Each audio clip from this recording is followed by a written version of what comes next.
Chapter 244, The History of a Gamester. I was born in 1790 and am consequently in my 53rd year. My father was a merchant who married late in life, upon his retirement from business, and I was an only child. Your Highness may therefore well imagine that I was spoilt by my affectionate parents, whose mistaken tenderness would never permit me to be thwarted in any inclination which it was possible for them to gratify. Instead of being sent to school at a proper age, I was kept at home, and a master attended daily to give me instruction in the rudiments of education. But as I preferred play to learning, and found that if I pleaded headache, my mother invariably suggested the propriety of giving me a holiday, I practiced that subterfuge so constantly that my master's place was a sinecure, and I could scarcely read 2 words correctly when I was 10 years old. At that period my mother died, and my father, yielding to the representations of his friends, agreed to send me to a boarding school. The resolution was speedily carried into effect, and during the next 6 years of my existence I made up for the previously neglected state of my education. At the school alluded to, and which was in a town about 15 miles from London, there were youths of all ages between 8 and 18. The younger ones thought that nothing could be more manly than to imitate the elders in all shapes and ways. Thus I was scarcely 12 when I began to play pitch and toss, odd man, shuffle halfpenny, and other games of the kind, and as my father gave me a more liberal weekly allowance of pocket money than any other lad of my own age possessed, I was enabled to compete with the elder youths in the spirit of petty gambling. The passion grew upon me, and that which I had at first commenced through a merely imitative motive gradually became a pleasure and a delight. I had just completed my 16th year, and was one afternoon passing the half-holiday at pitch and toss with several other boys in a remote corner of the spacious playground, when an usher came to inform me that my father had just arrived, and was waiting in the parlor. Thither I accordingly repaired, and in a few minutes after I had been closeted with my parent, I learnt that he had just purchased an ensign's commission for me in the regiment of light infantry, and that I was to return home with him that very day to prepare my outfit previously to joining the corps. Thus was I suddenly transformed from a raw schoolboy into an officer in His Majesty's service. 2 months afterwards I joined my regiment, which was quartered at Portsmouth. My father had intimated his intention of allowing me 300 a year in addition to my pay. I was therefore enabled to keep a couple of horses, and to cut a better figure in all respects than any other subaltern in the regiment. The lieutenant colonel, who was in command of the regiment, and whose name was Beaumont, was a young man of scarcely 28, but his father was the member for a county, a staunch supporter of the Tories, and therefore possessed of influence sufficient to push his son on with astonishing rapidity. It was a ridiculous, nay, a cruel thing to see lieutenants of 5 or 36, captains of 8 and 40, and the major of nearly 60, under the command of this colonel, who was a mere boy in comparison with them. But so it was, and so it is still with many, many regiments in the service, and the fact is most disgraceful to our military system. Colonel Beaumont was mightily annoyed when he heard that a merchant's son had obtained a commission in his regiment. For aristocratic as military officers are even nowadays in their opinions, they were far more illiberal and proud at that time when I entered the army. It was then the year 1807, during the war, and when the deaths of Pitt and Fox, which both occurred in the previous year, had left the country in a very distracted condition. When, however, the colonel learnt that my father was a rich man, that I had a handsome allowance, and was possessed of a couple of fine horses, his humour underwent an immediate change, and he received me with marked politeness. I had not been many weeks in the regiment when I discovered that several of the officers were accustomed to meet in each other's rooms for the purpose of private play, and I speedily became one of the party. The colonel himself joined these assemblies, which took place under the guise of wine parties, and though the play was not high, the losses were frequently large enough to cause serious embarrassment to those officers whose means were not extensive. Thus they were very often compelled to absent themselves from the wine parties for several weeks until they received a fresh supply from their agents or friends, whereas those who had capital sufficient to continue playing were sometimes enabled to retrieve in the long run what they had previously lost. This was the case with the colonel, myself, and 2 or 3 others, and we soon obtained the credit of being the only winners. Such a reputation was by no means an enviable one, for though not a suspicion existed against the fairness of our play, we were looked upon with aversion by those officers who never joined the parties, and with something like hatred by those who lost to us. We stood in the light of individuals who made use of the advantages of superior income to prey upon those of far more slender means, and although there was no open hostility toward us, yet we certainly made many private enemies, for the very atmosphere in which gamblers live is tainted by the foulness of their detestable vice. One evening, when I had been about a year in the regiment, it was my turn to give the wine party in my room, but at the usual hour of meeting, no one made his appearance save the colonel.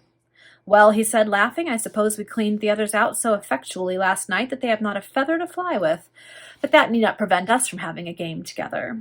I readily assented, for cards and dice already possessed extraordinary fascinations in my eyes, and we sat down to écarté. At first we played for small stakes, and drank our wine very leisurely. But as I won nearly every game, the colonel became excited and made more frequent applications to the bottle. Still he lost, and the more he lost, the more wine he took, until, getting into a passion, he threw down the cards, exclaimed, "Curse my ill luck tonight! I have already paid over to you 117 guineas at this miserable peddling work, and I will have no more of it. Anderson, if you've any pluck, you'll let me set you 50 guineas at hazard." "Done," cried I, and the cards being thrown aside, we took the dice. My luck still continued. I won £300, all the ready money the colonel had about him. He then played on credit, scoring his losses on a sheet of paper. His excitement increased to a fearful pitch, and he drank furiously. Still, we played on, and the grey dawn of morning found us at our shameful work. At length Beaumont started up, dashed the dice-box upon the floor, crushed it beneath his heel, and uttered a terrible imprecation upon his ill luck. He drank soda water to cool himself, and we then examined the account that had been kept. The colonel owed me £4,400, in addition to the ready money he had already lost.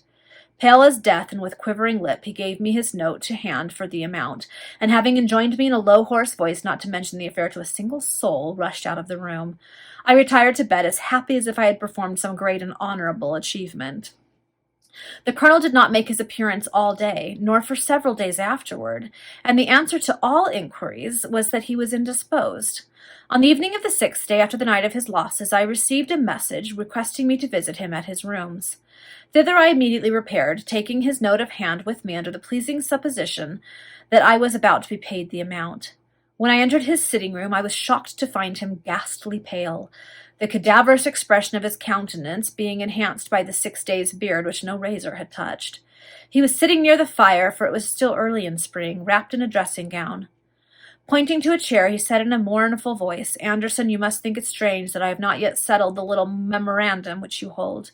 But the fact is I am totally dependent upon my father, and I wrote to him confessing my loss and soliciting the means to defray it. There is his answer." And he tossed me a letter which, by the date, he had received that morning. I perused it and found that his father gave a stern refusal to the colonel's request.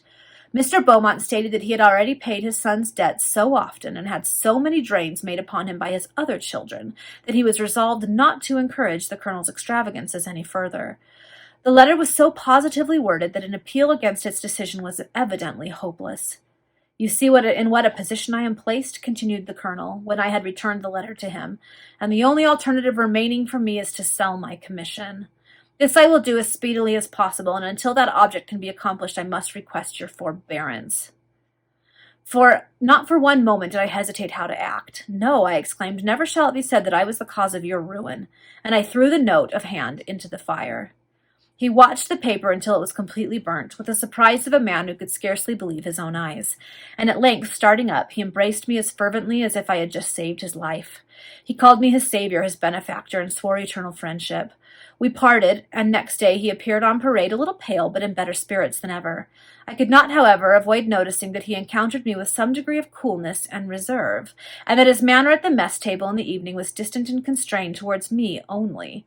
But the circumstance made little impression on me at the time. Why do I have a feeling this is going to be like it was with Adeline? When she acted like she was such a good friend, and then once she had been saved by her friend, suddenly wasn't her friend anymore. I have a feeling this is not going to go well. A few days after this event, the colonel obtained 3 months' leave of absence, and during that period the major remained in command. He was a severe but honorable and upright man, and he intimated his desire that the wine parties should be discontinued. Myself and the other officers, who were accustomed to play, took the hint, and no longer assembled for gaming purposes in our rooms. But we had supper parties at one of the principal taverns in the town, and cards and dice were in as much request among us as ever. At the expiration of 3 months, the colonel returned, and he took the first opportunity to signify his approval of the major's conduct in suppressing the wine parties. This was, however, mere hypocrisy on his part, because he did not dare encourage what an officer so near his own rank had disapproved of. His manner towards myself was more cold and distant than it was previously to his departure, yet not so pointed in its frigidity as to authorize me to request an explanation. Besides, he was my commanding officer, and could treat me as he chose, short of proffering a direct insult. Time passed very rapidly away, and my father purchased me a lieutenancy in the same regiment, a vacancy occurring. I would gladly have exchanged into another corps, the coldness of the colonel towards me being a source of much mortification and annoyance, the more especially as it was so little deserved on my part. I, however, rejoiced at my promotion, and submitted so resignedly to Beaumont's behavior that he never had an opportunity of addressing me in the language of reprimand. I was now 19, and had been in the army 3 years. During that period I had gambled incessantly, but with such success that I more than doubled my income by means of cards and dice. I was completely infatuated with play, and looked upon it alike as a source of profit and recreation. About this time I formed the acquaintance of a young lady, whose name was Julia Vandeleur. She resided with her mother, who was a widow, in a neat little dwelling about 2 miles from Portsmouth, on the verge of Southsea Common. Her deceased husband had belonged to a family of French extraction, and after passing the greater portion of his life in a government office, had died suddenly, leaving his widow, however, in comfortable, though by no means affluent circumstances. Julia, at the time when I was first introduced to her at a small party given by the principal banker of Portsmouth, was a charming girl of 16. Not absolutely beautiful, she was endowed with an amiability and cheerfulness of disposition which, combined with the most perfect artlessness and with a rare purity of soul, rendered her a being whom it was impossible to see without admiring. Well educated, accomplished, and intelligent, she was the pride of an excellent mother, whose own good conduct through life was recompensed by the irreproachable behavior and tender affection of her interesting daughter. Need I say I was almost immediately struck by the appearance and manners of the charming Julia Vandeleur. I paid her a great deal of attention that evening, and called next day at her abode. To be brief, I soon became a constant visitor, and Mrs. Vandeleur did not discountenance my presence, nor did her daughter manifest any repugnance towards me. The influence of that dear creature was then most salutary. Would that it had always continued so. For 1 year I never touched a card nor die, all my leisure time being passed at the cottage. To add to my happiness, my father came down to Portsmouth to see me. He took apartments for a few weeks at the George Hotel, and I introduced him to Mrs. and Miss Vandeleur. Although Julia was no heiress, my father was too much attached to me to throw any obstacle in the way of my suit, and I was accepted as Miss Vandeleur's intended husband. Oh, what joyous days were those, days of the most pure and unadulterated happiness. It was settled that my father should purchase me a captaincy, and that the marriage should then take place. He accordingly returned to town to make the necessary exertions and arrangements for my promotion, and it was during his absence that my contemplated union reached the ears of Colonel Beaumont. I had kept my attachment and my engagement an entire secret from my brother officers, because I did not wish to introduce a set of profligate and dissipate men to the innocent girl who loved me, nor to her parent whom I respected. But that secret did transpire somehow or another, and Beaumont then found an opportunity of venting his spite upon me. He called upon Mrs. Vandeleur, sought a private interview with her, and declared that his conscience would not permit him to allow her to bestow her daughter, without due warning, upon a confirmed gamester. He then took his leave, having produced a most painful impression upon the mind of Mrs. Vandeleur. She did not, however, immediately speak to her daughter upon the subject, but when I called as usual in the evening, she took an opportunity to confer with me alone. She then calmly and sorrowfully stated the particulars of the colonel's visit. I was confounded, and my manner confirmed the truth of his accusation. Mrs. Vandeleur implored me to urge my suit with her daughter no farther, to break off the engagement where it stood, and urged me, as a gentleman, to release Julia from her promise. I threw myself at her feet, confessed that I had been addicted to play, but swore in the most solemn manner that for a year past I had renounced the abominable vice into which my affection for her daughter would never permit me to relapse. She was moved by my sincerity, and at length she yielded to my earnest prayers. Oh, never shall I forget that excellent lady's words on this occasion. William, she said, I will give you my daughter, but remember that the poor widow is thereby bestowing upon you the only treasure which she possesses, her only solace, her only consolation, and if you deceive her by rendering that dear child unhappy, you will break the heart of her who now addresses you. "Oh, my dear madam," I exclaimed, "the example of your virtues and the consciousness of possessing Julia's love will make me all that you can desire, and by yon pale moon I swear that never, never more will I deserve the name of gambler. No, may this right hand wither, may the lightning of heaven strike it if it ever touch cards or dice again." Mrs. Vandeleur rebuked me for the words I used, but the sincerity of my manner completely reassured her. Julia remained in ignorance of the object of the Colonel's visit and of this explanation between her mother and myself. Colonel Beaumont speedily found that his malignant officiousness had failed to produce the desired aim, and he called again with some plausible pretext upon the widow. By hypocritically affecting a mere conscientious motive in having acted as he'd done, he gleaned from her the pledges I had made and the satisfaction with which she had received them. That same afternoon, at the mess table, his manner became as kind and courteous toward me as it was wont to be when I first joined the regiment. Oh, is he going to trick him into gambling again and then go tell on him?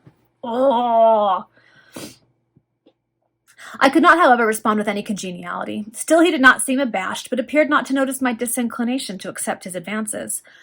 When I was about to leave the table for the purpose of repairing to the abode of my beloved, the Colonel said, "Anderson, I wish to speak with you in my room." I bowed and accompanied him thither. "Let us forget the past," he said, extending his hand towards me, "and be friendly as we were wont." "I am not aware, sir," was my reply, "that I ever offended you." "No, but you humiliated me," he answered with a singular expression of countenance, and that, to a military man and a superior officer, was most galling. "Circumstances have lately changed with me. A distant relative has died and left me a considerable property, and my first duty is to pay you the 4,000 pounds I owe you." "That debt, sir," said I, "has been cancelled long ago." "You generously destroyed the proof," he hastily rejoined, "but the obligation never could be annihilated save in this manner," and he handed me the sum which he had formerly owed. I, of course, received the amount, and my opinion of him grew far more favorable in spite of his attempt to ruin me with Mrs. Vandeleur. When this transaction was complete, the Colonel said, "Anderson, we are now quits, but not exactly on equal terms. You have won a large sum from me, and though a settlement has been delayed, that sum is now paid. As a gentleman, you will give me my revenge." I started and turned pale. "Of course you cannot refuse to allow me the chance of recovering myself," he continued calmly, producing a dice-box. "I dare not play, sir," I exclaimed, my breath coming thickly. "Oh, as a gentleman," he repeated, "you are bound to do so. I have sworn a solemn oath never to touch cards nor dice again." "And if you had also sworn never to fight a duel, would that plea justify you in receiving an insult unresented in the eyes of an honorable man?" he demanded. "Colonel Beaumont," I said, "in the name of heaven, do not urge me to break that solemn vow." "Will you compel me to declare that oaths are sometimes mere matters of convenience?" cried the Colonel. "Will you force me to express my conviction that Lieutenant Anderson will enrich himself by play, and will not afford the loser that opportunity of revenge which all honorable men concede?" "Take back your money, sir," I cried, dreadfully agitated, "and permit me to retire." "Would you insult me by restoring money that I owed?" demanded the Colonel. "Not for worlds would I insult you, sir," was my answer. "But do not force me to violate my promise to Mrs. Vandeleur." "Oh, a promise made to a lady, eh?" he exclaimed. "I thought you more of a man than to refuse honorable satisfaction in consequence of a vow pledged under the influence of love. Come, Anderson, act fairly, and do not compel me to explain the transaction to your brother officers." "Oh, what will your Highness think of me when I declare that I was alarmed by this threat, and that I yielded to the Colonel's urgent solicitation?" He produced wine, and I drank deeply to drown my remorse. At first I trembled as I touched the dice-box, for I remembered the solemn oath pledged only a few days previously. But in a short time the influence of the liquor and the excitement of play stifled all compunction, and I once more devoted myself to the game with all the intense interest which is experienced by the confirmed gamester. Beaumont was cool and collected. I was nervous and irritable. Fortune seemed to be bent upon giving him the revenge which he had solicited. I lost, we doubled our stakes. I continued to lose, and I steeped my vexation in frequent draughts of wine. In 3 hours I lost back again the whole amount he had paid me. The Colonel then threw down the box and said, "I am satisfied." "But I am not," I exclaimed furiously. "Let us go on." "No!" Ah! Now I'm worried about William.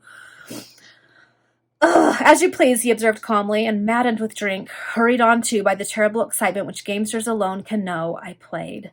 And I played until I owed the Colonel 2,300 pounds. Then a revulsion of feeling took place, and I cursed my folly. I loathed myself. Intoxicated as I was, I felt as a perjurer should feel. The Colonel claimed my note of hand, and I gave it. This done, I rushed wildly from his room and hastened to my own. When I woke in the morning, I could scarcely believe that the scene of the previous night had really occurred. It seemed to me as if I were standing on the brink of a dreadful yawning gulf, which amidst hid from my sight, but which I nevertheless knew to be there. Then that mist gradually rolled away, and the blackness of the abyss was revealed to me in all its horrors.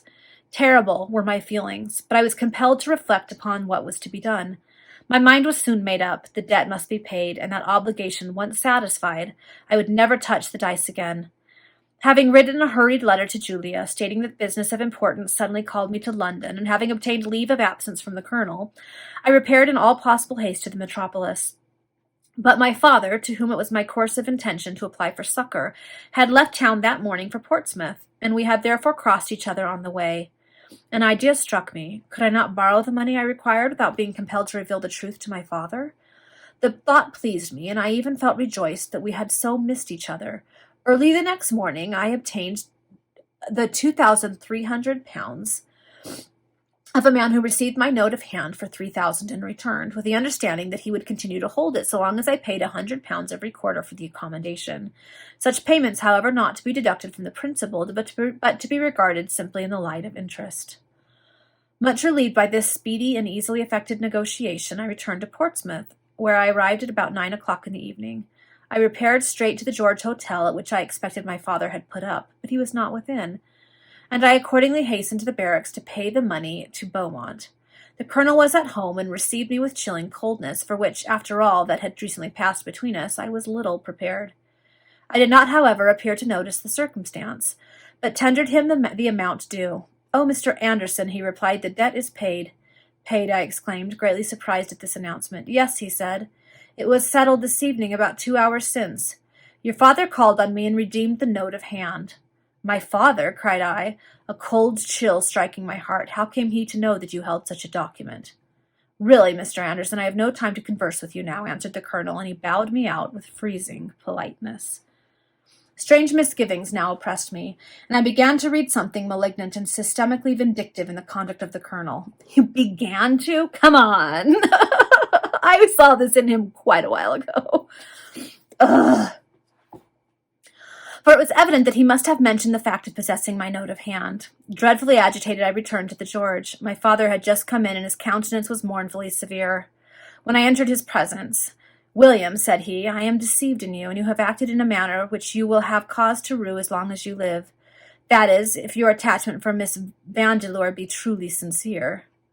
"What has occurred?" I exclaimed. "Does Mrs. Vandeleur know of this?" "She knows all, and she not only sees in you a confirmed a confirmed gambler, but a wicked perjurer," answered my father. Her doors closed against you forever."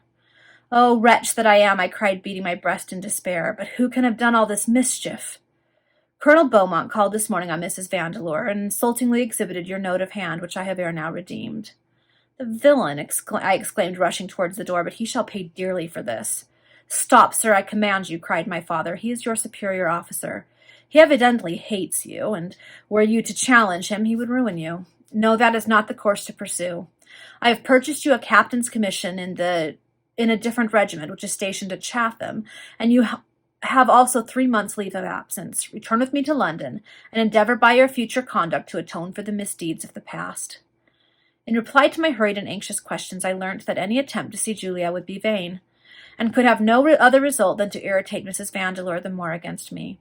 My father offered me some consolation by the assurance that if I conducted myself well for a year, there would be a hope of reconciliation with the incensed lady, and I trusted to Julia's love to ensure her fidelity. Thus partially, though very partially, relieved from the intenseness of that pain which now pierced my soul, I hastened to the barracks to superintend the packing up of my things and to take leave of my brother officers. This being done, I was passing out of the barrack yard when I encountered the colonel. The light of the lamp fell upon his countenance, which expressed fiend-like satisfaction and triumph. Catching me by the arm as I was about to pass him in silence, he muttered between his teeth, "Anderson, I am avenged. You humiliated me once, and I hate you for it. Know me as your implacable enemy, and renounce all hope of your Julia, for she shall be mine." This guy. William literally saved him, and he's so mad about it, he's intentionally ruining William. He then hurried away. I was so stupefied by this sudden revelation of the ferocious and most unjust enmity of this bad man that I remained rooted, as it were, to the spot. Never was there such ingratitude. But his threat relative to Julia, oh, I could have afforded to laugh at his hatred. That menace, however, rang in my ears like a deafening bell. Mournfully I turned away and hastened back to the inn. I passed a sleepless night, and during the journey to town scarcely spoke a word to my father the whole way. The money that I had borrowed was still in my possession, and I resolved to lose no time in returning it. Accordingly, the very next day after my arrival in London, I set out on my way to his abode in the city, but meeting with some officers of my acquaintance, I agreed to dine with them at a hotel in Bridge Street, Blackfriars. Oh, this isn't good. In fact, I was so very unhappy that I was glad to meet with such society, and I thought that I could easily postpone my visit to the moneylender until the morrow. The dinner was first-rate, the wines excellent, and I drank copiously to drown my cares. Presently someone proposed cards. I could not offer any objection, and I simply stated that I should not play. Cards, however, were brought, and écarté was the game. I sat looking on. In the course of half an hour I saw a most favorable opportunity for making a good bet, and with the most wretched sophistry I reasoned to myself that betting and playing were two very different things. I accordingly offered the wager and won it. Encouraged by this success, I bet again, and again I won. In less than another half hour, I had pocketed 200 guineas, for the play was high and the wagers in proportion. The ice was, alas, again broken, and it did not require much persuasion to induce me to take a hand. I thought of Julia, sighed, and hesitated.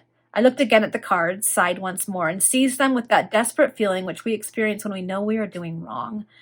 To be brief, we kept up the play until 3 o'clock in the morning, and I not only lost every farthing I had about me, amounting, with the borrowed money and my own, to nearly £3,000, but 600 more by note of hand. It was understood that we should meet again on the following evening at another hotel to settle accounts, and I returned home in that state of mind which suggests suicide.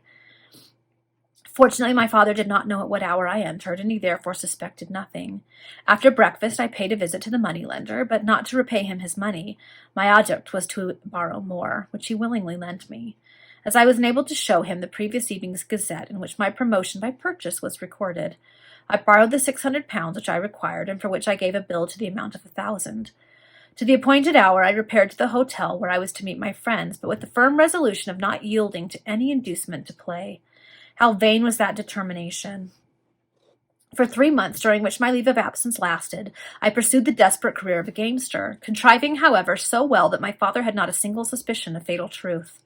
I was now in a fearful plight, owing nearly £6,000 to the moneylender, and compelled to devote nearly every pound I received from my father on leaving to join my regiment, to the payment of the interest. I remained for about 10 months at Chatham, and still continued to play nightly. I was, however, unsuccessful, and quite unable to keep up the settlement of the quarterly amounts of interest with the moneylender.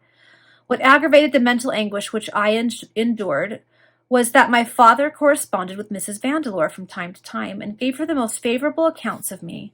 Of this he informed me in his letters, and when I occasionally repaired to town to pass a few days with him. At length, just when the moneylender was becoming most pressing for money, and my difficulties were closing in around me with fearful rapidity, I one day received a summons to return home.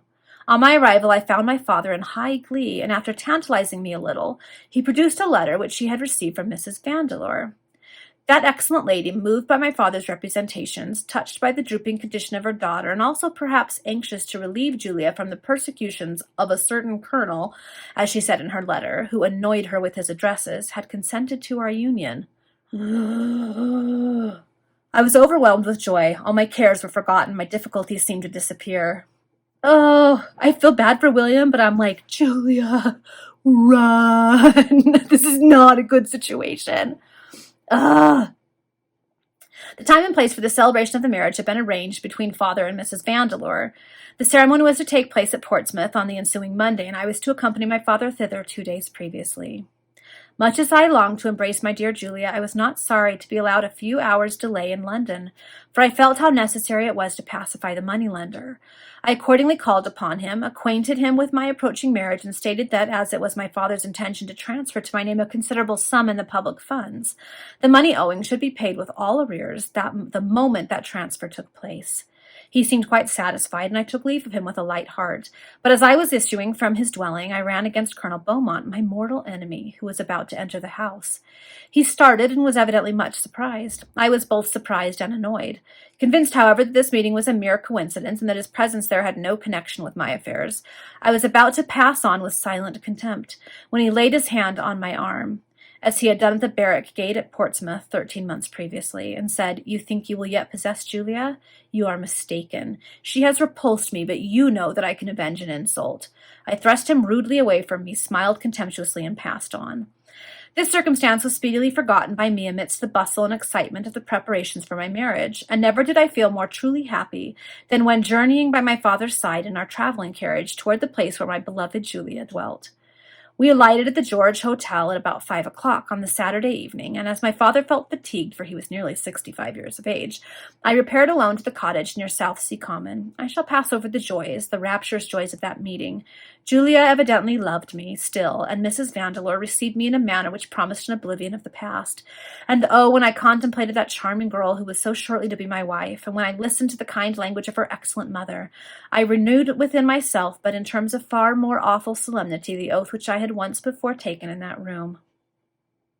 I learnt that Colonel Beaumont had, as Mrs. Vandeleur stated in her letter, persecuted my Julia with his addresses, and implored her to marry him. But her heart remained faithful to me, although circumstances had compelled her mother to explain to her the cause of our separation, and the Colonel was summarily refused. The happy morning dawned, and in spite of the Colonel's threats, Julia and I were united at St. Peter's Church, Portsmouth. The ceremony was as private as possible, and as we had a long journey before us, the breakfast usually given on such occasions was dispensed with. Accordingly, on leaving the church, the bridal party repaired to the George, where the traveling carriage and four were ready for starting. My father intended to remain in Portsmouth for a few days for the benefit of the sea air, and Mrs. Vandeleur was to visit us in London at the expiration of about a month, and then take up her abode with us in Russell Square altogether. While Julia was taking leave of her affectionate parent in my private room, a waiter entered the apartment where I and my father were conversing together, and informed me that a person desired to speak to me below. I followed the waiter to a parlor on the ground floor, and there, to my ineffable horror, I found the money-lender. Two suspicious-looking men were standing apart in a corner. I instantly comprehended the truth. I was arrested for the debt owing to him. In vain did I attempt to expostulate with him on the harshness of this proceeding. "You know very well," he said, "that you and your wife are going off to the Continent, and I might have whistled for my money if I had not done this. In fact, the person who gave me the information strongly urged me to arrest you on Saturday evening immediately after your arrival. But there was some delay in getting the writ. However, you are safe in the officer's hands now, and you must go to quod if your father don't give his security." I was overwhelmed by this sudden disaster, and I vowed vengeance on Beaumont, whose malignity I too well recognized as the origin of my present predicament. There was no alternative but to send for my father. His sorrow was immense, and he assured me that in settling the debt he was moved only by consideration for the feelings of my bride and her mother, whom he would not plunge into affliction by allowing his son's conduct to reach their ears. He accordingly gave his security to the moneylender, and I was once more free. Let me pass over the incidents of the years succeeding my marriage, and the close of which saw me blessed with a little girl. During those 12 months, my behavior was as correct as it ought to have been. The idea of gambling was loathsome to me. My father, who has not as yet transferred a single shilling to my name in the bank, but who had allowed me a handsome monthly income, now experienced confidence in my steadiness, and to encourage me, as well as to mark his approval of my conduct since my marriage, he presented me with £20,000 the day after the birth of my father. Poor old man, he did not live long after that. A cold which he caught led to a general breaking up of his constitution, and he died after of a short illness. But on this deathbed he implored me not to relapse into those evil courses which had originally caused so much misery, and I vowed in the most solemn manner, by all I deemed sacred as I valued the dying blessing of my kind parent, to follow his counsel. I now found myself the possessor of a fortune amounting in ready money to £36,000. Oh, I wish I could trust that he was going to be responsible with it. Mrs. Vandeleur resided with us, and when the mournful impression created by my father's death became softened down, there was not a happier family in the universe than ours. My Julia was all that I had anticipated, amiable, affectionate, and as faultless as a wife as she was excellent as a daughter. 4 years rolled away from the date of my father's death, and not once during that period did I touch a card nor even behold a dice box. I had purchased a majority, meaning he's now a major, and remained unattached. I was also now the father of 3 children, 1 boy and 2 girls, and everything seemed to contribute to my felicity. We had a select circle of friends, real friends and not useless acquaintances, and our domestic economy was such as to enable us to live considerably within our income. Such was my position when a friend one day proposed that I should become a member of a club to which he already belonged. Mrs. Vandeleur and Julia, seeing that I was very much at home, thought that this step would ensure me a little recreation and change of scene, and therefore advocated the propriety of accepting the offer. I was balloted for and elected. My friend was a well-meaning, sincere, and excellent man who had not the slightest idea of placing me in the way of temptation when he made the proposal just mentioned. Neither had my mother-in-law or wife the least suspicion that play ever took place at a club. I was equally ignorant of the fact until I became initiated, and then I perceived the precipice on which I had suddenly placed myself. I had not been a member of the club 6 weeks when I was one evening induced to sit down to a rubber of whist with 3 staid old gentlemen who only played for amusement. There cannot be any harm in doing this, said I to myself, because no money is staked. No!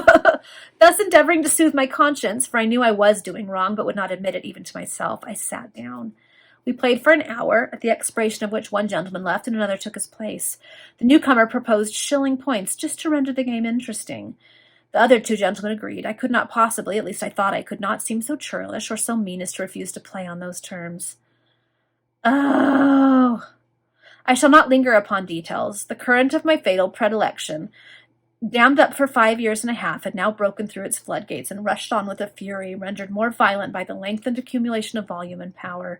Écarté was my favorite game, and I found several members of the club willing to play with me on all occasions. For some time I neither gained nor lost to any important amount, but one evening the play ran high, and hurried along by that singular infatuation which prompts the gamester to exert himself to recover his losses, I staked large sums. Fortune was opposed to me, and I retired a loser of nearly £2,000. The ice being once more completely broken, I plunged headlong into the fatal vortex, and my peace of mind was gone. The truth could not remain very long concealed from Mrs. Vandeleur. She began to be uneasy when I dined at the club on an average of twice a week. When this number was doubled and I devoted 4 days to the club and only 3 to my family, Mrs. Vandeleur asked me in the kindest way possible if my home were not comfortable or if Julia ceased to please me. I satisfied her as well as I could, and in a short time I began to devote another day to the club and only 2 to Russell Square. Paler and more pale grew Julia's cheek. The spirits of the children seemed to droop sympathetically, and Mrs. Vandeleur could no longer conceal her uneasiness. She accordingly seized an opportunity to speak to me in private, and said, "William, what does this mean? You are killing your poor, uncomplaining wife by inches. Either you love another, or you gamble. If it be the latter, may God Almighty have pity upon my daughter." And the excellent lady burst into tears. I endeavored to console her. I swore that her suspicions were totally unfounded, but alas, no change in my behavior tended to corroborate my asseverations. I persisted in my fearful course, and as if I were not already surrounded by elements of ruin sufficiently powerful, I became a member of Crockford's. In saying that, I mentioned sufficient to convince your highness that I rushed wilfully and blindly on to the goal of utter destruction. My fortune disappeared rapidly, and when it was gone I sold my commission, and then applied to the moneylender, who lent me money upon the most exorbitant terms. But let me pass over the incidents of 3 years. At the expiration of that time, how was I situated? What was the condition of my family? Painful as these reminiscences are, I will not conceal the facts from your highness.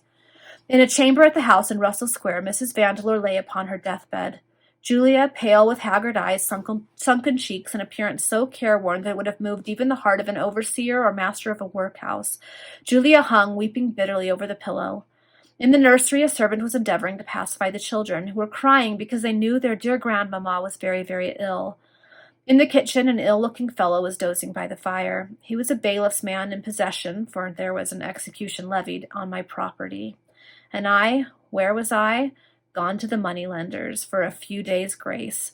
the sale having been advertised to take place the next morning. Thus was this once happy home now invaded by misery and distress. Thus was my amiable wife plunged into sorrows so keen, woes so bitter, afflictions so appalling, that it was no wonder if her charming form had wasted away, and the frightful aspect of the demon of despair had chased the roses from her cheeks.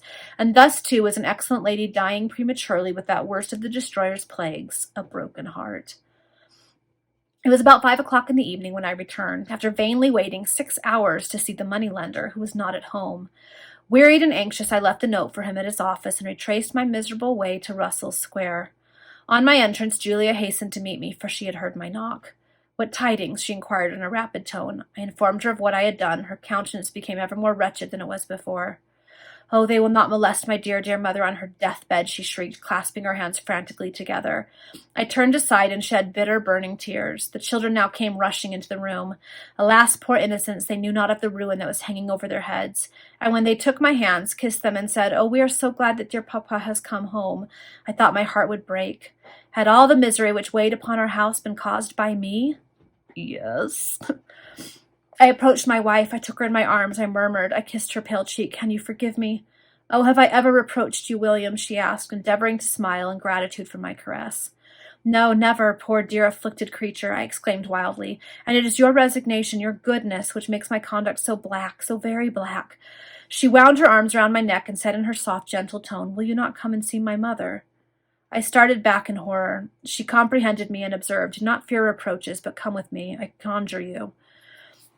I took the hands which she extended to me. How thin that hand had become, how skeleton-like had grown her taper fingers. Though it was my own wife's hand, I shuddered at the touch. She seemed to read my thoughts, for she pressed my hand affectionately and then wiped away her tears.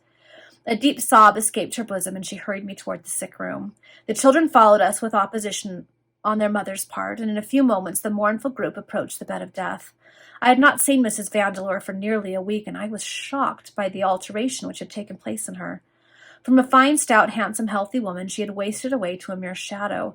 Julia was a shadow herself, but her mother seemed to be the shade of a shadow. Merciful heavens, and all this had been wrought by me. Heaven only knows how I passed the wretched night that followed. I remembered that the dawn of a cold March morning, accompanied by a cheerless, drizzling rain, found me pacing the parlor in a despairing manner. I do believe I was half mad, and such horrible ideas haunted me. I thought of killing my wife and children and then blowing out my own brains.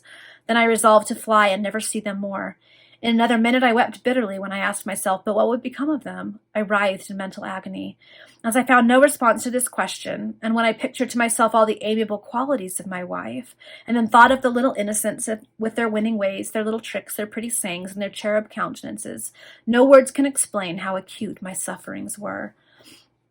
From that painful reverie I was aroused by a loud, commanding knock at the front door. There was an ominous insolence in that knock, and the worst fears entered my mind. Alas, they were full soon confirmed. The broker had made his appearance, accompanied by his men. The house was at the same time invaded by a posse of moneylenders, the usual buyers at sales effected under instructions from the sheriff. Hastening the burst of anguish that rose to my lips, I drew the broker aside, acquainted him with the fact of my mother-in-law's death on the previous evening, and implored his forbearance for a week.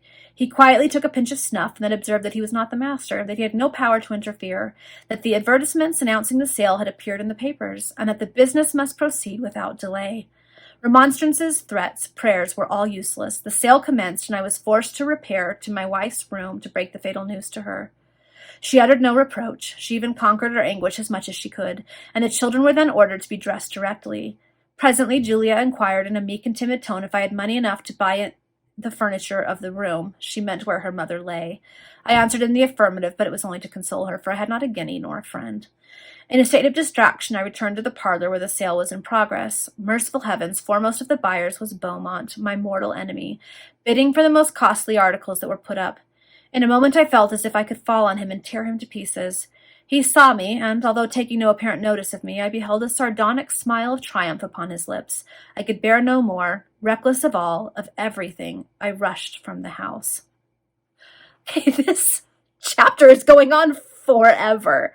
I think I'm actually just going to pause and read through it and summarize it for you, because I think we're at like 40 minutes now, so I'll be right back. Okay, So he does end up losing his house. They were able to hold on to just a few little trinkets that belonged to Julia. They used that to get themselves some very, very, very humble lodgings. But William is still so much in debt, he ends up being taken to debtor's prison. Julia comes to visit him while he's there. He ends up going up to like in trial and then has to pass his sentence.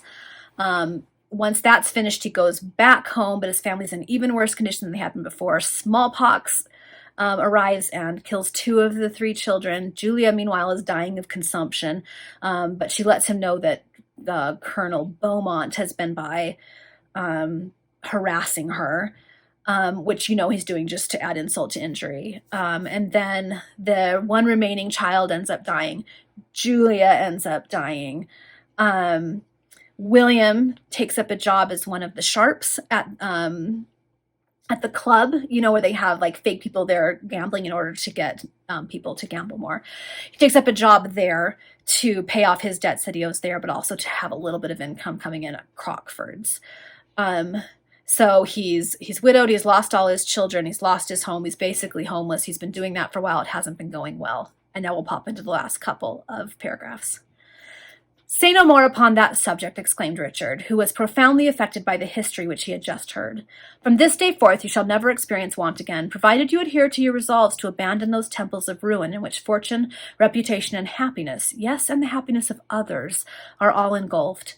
But for the present we have both a duty to perform. Last night at the door of Crockford's Club I observed a young man in the society of 2 villains whom I have, alas, ample cause to remember. This young man of whom I speak drew forth his purse to assist you at the moment when I interfered." "Yes, I saw him, and I know who he is, my lord," replied the major. "His name is Egerton. He lives in Stratton Street, and his fortune is rapidly passing into the pockets of swindlers and blacklegs. It was my intention to call upon him and warn him of the frightful precipice upon which he stands, but alas, too well do I know that such an infatuation which possesses the gamester—" "Enough," interrupted Richard. "The idea must not deter me from performing what I conceive to be a duty, and you must aid me in the task." "If your highness will show me how I can be instrumental in rescuing that young man from the jaws of destruction," exclaimed Major Anderson, "gladly, most gladly will I lend my humble aid." "You speak as one who is anxious to atone for the misdeeds of the past," said the prince, "and so long as such be your feelings, you will find a sincere friend in me. In respect to this foolish young man who is rushing headlong to ruin, caution must be used, or else those arch profligates Chichester and Harborough will frustrate my designs. It is for you to seek an interview with Mr. Egerton, and inform him that the Prince of Montoni is desirous to see him upon business of a most serious and of altogether a private nature." "The wishes of your highness shall be attended to," replied Major Anderson. "It is useless to attempt to find Egerton alone at this time of day, but tomorrow morning I will call on him at an early hour." The prince was satisfied with this arrangement, and took his departure from the lodging of the ruined gamester. Reader, there is no vice which is so fertile in the various elements of misery as gambling. Okay, so we made it to the end of that chapter. That was so long, and I even skipped some. But we know his history. This is the authors, taking a moment to let people know of things that happen and how people are suffering. But I love that Richard is like, we're going to go save that guy. Because I think of little baby Richard in the first volume, and we were so worried about him, and he was so naive and being taken in.